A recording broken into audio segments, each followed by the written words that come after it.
مسلم league نون اپر چترال کا اہم اجلاس، آئندہ انتخابات کے لیے مشترکہ کمیٹی تشکیل دینے کا فیصلہ۔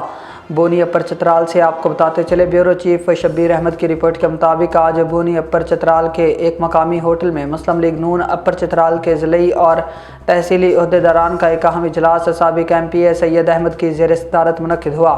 اجلاس میں ضلعی اور تحصیلی سطح کے رہنماؤں سمیت بڑی تعداد میں پارٹی کارکنان نے شرکت کی۔ قابل ذکر شرکاء میں پرنس سلطان امیر سینئر رہنما، عارف اللہ نائب صدر، محمد اعظم سینئر نائب صدر، سلطان ملک جنرل سیکرٹری، پرویز لال سینئر نائب صدر اور جاوید لال صدر تحصیل مستود شامل تھے۔ اجلاس کا ایجنڈا آئندہ عام انتخابات اور ممکنہ امیدوار کے انتخاب سے متعلق مشاورت پر مبنی تھا۔ اجلاس میں اتفاق رائے سے فیصلہ کیا گیا کہ اپر اور لوئر چترال کے نمائندوں پر مشتمل ایک مشترکہ کمیٹی تشکیل دی جائے گی جو آئندہ انتخابات کے لیے پارٹی امیدواروں کے انتخابات کا حتمی فیصلہ کرے گی۔ اجلاس کے دوران وزیر اعظم پاکستان شہباز شریف کی ممکنہ چترال آمد کے حوالے سے بھی مختلف تجاویز پیش کی گئی۔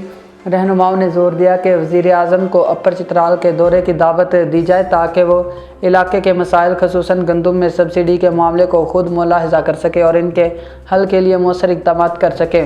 اجلاس کے آخر میں شرکاء نے اس عزم کا اظہار کیا کہ 23 نومبر کو ہونے والے انتخابات میں کامیابی کو یقینی بنانے کے لیے مسلم لیگ نون کا ہر کارکن اپنا بھرپور کردار ادا کرے گا۔ مزید کہا گیا کہ پارٹی کو مضبوط اور فعال بنانے کے لیے ضلعی سطح پر تنظیمی سرگرمیوں کو تیز کیا جائے گا۔